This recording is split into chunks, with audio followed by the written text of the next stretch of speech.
हाय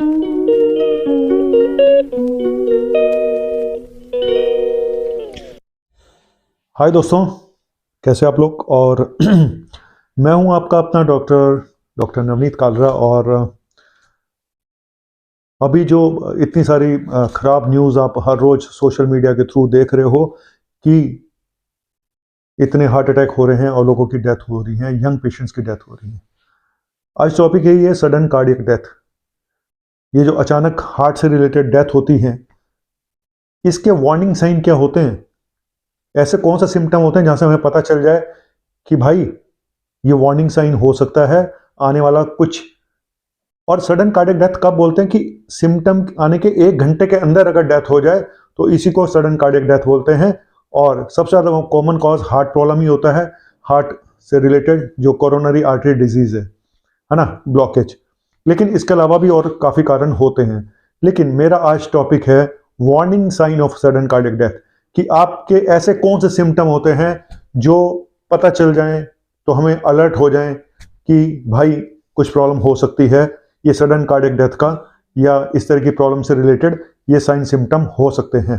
तो आज मैं कुछ सिम्टम साइन बताने जा रहा हूँ, इसको ध्यान रखिएगा, क्योंकि ये बहुत ही एक हिंदी में बोलते हैं ज्वलंत प्रॉब्लम बन चुकी है आज की करंट सिनेरियो में। ये जो सडन कोलैप्स कर रहे हैं लोग, कारण तो बाद में ढूंढते रहेंगे क्या कारण है, लेकिन कारण किसी को पता चलेगा नहीं चलेगा ये तो अलग कहानी है। लेकिन मेरा काम है आपको एक एजुकेशन देना इस टॉपिक पे कि इसके वार्निंग साइन क्या होते हैं, पहले से कैसे पता चले। Number 1, chest pain. ये तो सबको पता है, अगर छाती में दर्द हो रहा है तो एक वार्निंग साइन हो सकता है। छाती में भारीपन होना, घबराहट होना, बेचैनी होना, पसीना, जो हार्ट अटैक में होता है। दूसरा, सांस का फूलना, बहुत ज्यादा सांस फूल रही है या इतनी थकान है कि बंदे से खड़ा भी नहीं हुआ जा रहा, चला भी नहीं जा रहा है। 2, तीसरा पेल्पिटेशन, धड़कन, अचानक धड़कन हो जाना, धक धक धक धक धक धक, दिल भाग रहा है। पल्स देखी तो वो भी रेसिंग, बिल्कुल, ये भी हो सकता है। क्योंकि ये भी देखा गया कि मोस्ट कॉमन कॉज उसमें एरिथमिया होता है, पेसमेकर का ठीक से काम ना कर पाना, पल्स का बहुत ज्यादा एबनॉर्मल हो जाना, जिसको वेंट्रिकुलर टैक्कार्डिया, वेंट्रिकुलर फिब्रिलेशन कहते हैं। ये बहुत कॉमन कॉज है सडन कार्डियक डेथ का। तो पेल्पिटेशन यानी धड़कन का फील होना, रेसिंग हार्ट। चौथा, नोजिया, वॉमिटिंग, ये भी एक सिम्टम हो सकता है, उल्टी का आना, वॉमिटिंग का होना, या यहाँ पे ऐसा लगना कोई गैस सी बन रही है। पांचवा, हल्का सा चक्कर सा आना, बंदा खड़ा नहीं हो पा रहा है, डिजीनेस हो रही है, चक्कर आ रहा है, ऐसा लगता है मैं गिर जाऊंगा, किसी चीज को पकड़ लूं। ये भी एक साइन हो सकता है, सिम्टम हो सकता है कि ये सडन कार्डियक डेथ से पहले का वार्निंग साइन हो सकता है। और blood pressure, systolic blood pressure का हाई होना, यानी ऊपर का जो बीपी होता है, सिस्टोलिक दो तरह का बीपी होता है, एक ऊपर एक नीचे का। ऊपर का बीपी अगर हाई रहता है, सिस्टोलिक ब्लड प्रेशर बहुत हाई रहता है, तो ये भी एक वार्निंग साइन हो सकता है। प्रायर रिकॉग्निशन ऑफ सिस्टोलिक मरमर, मरमर कहते हैं हार्ट की एक साउंड्स होती हैं जिनको मरमर कहते हैं। अगर वो किसी डॉक्टर ने आपको बताया कि यहाँ पे एक मरमर है ना, मरमर क्या बोलो, एक म्यूजिकल साउंड कह लो, अगर वो पता चल जाती है कि यहाँ पे मरमर है आपके और किसी डॉक्टर ने आपको बताई थी, तो ये एक साइन हो सकता है भाई, इसको वो मत करो, ठीक है। तो अगर आपको किसी डॉक्टर ने बताया था, कभी डायग्नोस हुए थे कि आपके एक मरमर है, तो ये वार्निंग साइन हो सकता है। और पहले आपको किसी स्पोर्ट्स एक्टिविटी में भाग लेने से मना किया गया था, लेकिन आपको याद नहीं, कुछ टाइम पहले, काफी टाइम पहले आपको मना कर दिया था। क्या था, क्यों किया होगा? क्योंकि आप फिट नहीं होंगे, आपका बीपी हाई होगा या पल्स कुछ तो हुआ होगा। तो ये एक हिस्ट्री में पूछ के रखो कि क्या पहले कभी ऐसा तो नहीं हुआ, ठीक है। और क्या पहले कभी किसी डॉक्टर ने आपको हार्ट से रिलेटेड टेस्ट कराने के लिए बोला, फिजिशियन ने क्यों बोला था? सर कुछ हुआ था ऐसा आज से 3-4 साल पहले। हालांकि ये आजकल तो साइन सभी को बोल देते हैं जाके टेस्ट कराओ, तो ये मुझे इतना इंपॉर्टेंट नहीं लगता है। और अगर फैमिली हिस्ट्री है सडन कार्डियक डेथ की, 50 साल से पहले की उम्र में सडन कार्डियक डेथ की कोई हिस्ट्री है, या आपके किसी करीबी को हुआ है, आपकी फैमिली के आस मतलब ही क्लोज रिलेशन में, तो ये इंपॉर्टेंट है। और अगर कार्डियोमायोपैथी की हिस्ट्री है, ये अगर आपको ऑलरेडी कार्डियोमायोपैथी है, कार्डियोमायोपैथी होता है कि मसल्स का वीक हो जाना, आपको डायग्नोस कर किए जा चुके हैं कि आपको डायलेटेड कार्डियोमायोपैथी है, हाइपरट्रॉफिक कार्डियोमायोपैथी है ना, या आपको लॉन्ग क्यूटी सिंड्रोम है, ये एक टेक्निकल बीमारी है, ईसीजी में आती है। अगर आपको कार्डियोमायोपैथी, आपकी मसल्स वीक हो चुकी हैं, डायलेटेड कार्डियोमायोपैथी है, हाइपरट्रोफिक कार्डियोमायोपैथी है, तो आप रिस्क पे रहोगे आप हमेशा। इसीलिए कई पेशेंट को जब इस तरह के वेंट्रिकुलर टैकार्डिया होते हैं तो इंट्राकार्डिक डिफिब्रिलेटर डाल दिया जाता है, आईसीडी बोलते हैं उसको। एक डिवाइस डाल देती है कि जैसे ही पल्स गड़बड़ हो वो खुद ही शॉक दे देता है और उसको ठीक कर देता है, जो अंदर आईसीडी हम डालते हैं। ठीक है, वो एक अलग इशू है। तो अगर आपकी मसल्स पहले से बता रखी हैं कि कार्डियोमायोपैथी है और वीक हो चुकी हैं, तो ये अपने आप में एक वार्निंग साइन होता है कि कभी भी ये सब चीजें हो सकती हैं।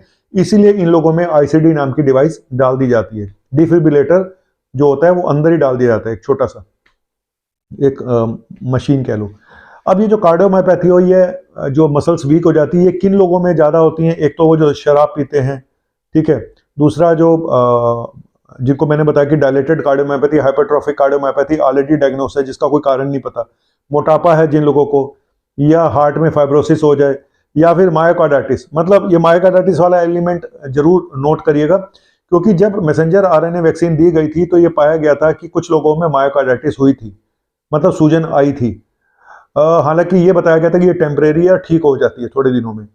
यहाँ पे जो मैं आज बताने जा रहा हूँ, ये मुझे एक ही डाउट है कि क्या ये जो मायोकार्डाइटिस हुई थी कुछ लोगों को, हालांकि मैसेंजर आरएनए वैक्सीन हमारे इंडिया में तो लगी नहीं, ये तो बाहर लगी थी, लेकिन क्या कोई वैक्सीन का ऐसा असर हुआ है कि हार्ट की मसल वीक हो गई हो, और ये सडन जो लोग कोलैप्स कर रहे हैं इनकी हार्ट की मसल वीक हो?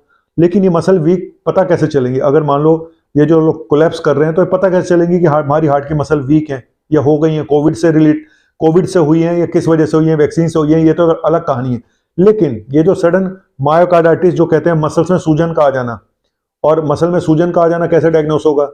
एक तो ईसीजी से डायग्नोस होगा, दूसरा इको कार्डियोग्राफी आज की डेट में एक इंपॉर्टेंट टेस्ट हो गया है। तो अगर आप रूटीन टेस्ट करा रहे हैं अपने, सीटी एंजियोग्राफी तो थोड़ा एक बड़ा टेस्ट है, लेकिन अगर आप अपने रूटीन टीएमटी करा रहे हैं तो एक स्ट्रेस इको भी करा के देख लें, या नॉर्मल इको भी करा के देख सकते हैं। अगर आप स्ट्रेस इको नहीं कराना चाहते, एक 2D इको करा के देख लें, उससे भी आपकी हार्ट की मसल्स का पता चल जाएगा कि वो वीक हैं या नहीं है।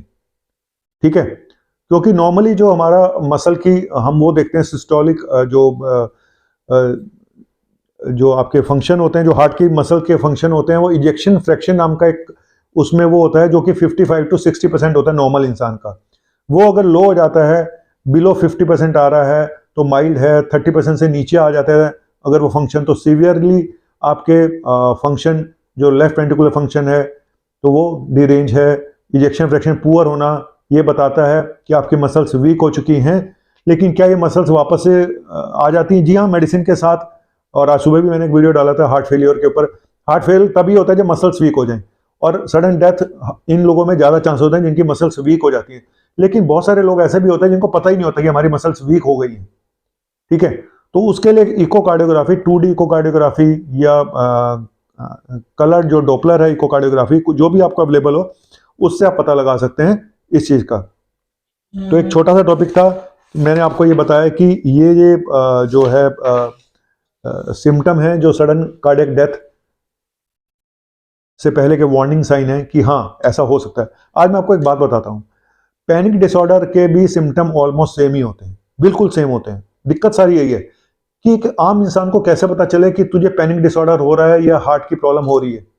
बहुत मुश्किल होता है। मैं क्योंकि खुद झेल चुका हूँ, मुझे 2-3 बार पैनिक डिसऑर्डर हुआ है, और मैं सच बताऊं तो एक ऐसी फीलिंग होती है मैं बता नहीं सकता हूँ। हालांकि मुझे बहुत मेहनत करनी पड़ी, लेकिन आज मुझे लगता है कहीं ना कहीं ये सब जो है ना, ये जो पैनिक डिसऑर्डर हो रहा है, ये हो रहा है, ये कहीं ना कहीं आपके मेटाबॉलिज्म को ही दर्शाता है कि आपका मेटाबॉलिज्म ठीक नहीं है, आपका लाइफस्टाइल ठीक नहीं है, आपका लाइफस्टाइल सीडेंटरी है। इन सबको ठीक कर लो। आप लेवल में स्ट्रेस लेवल बहुत ज्यादा है, इसको ठीक कर लो।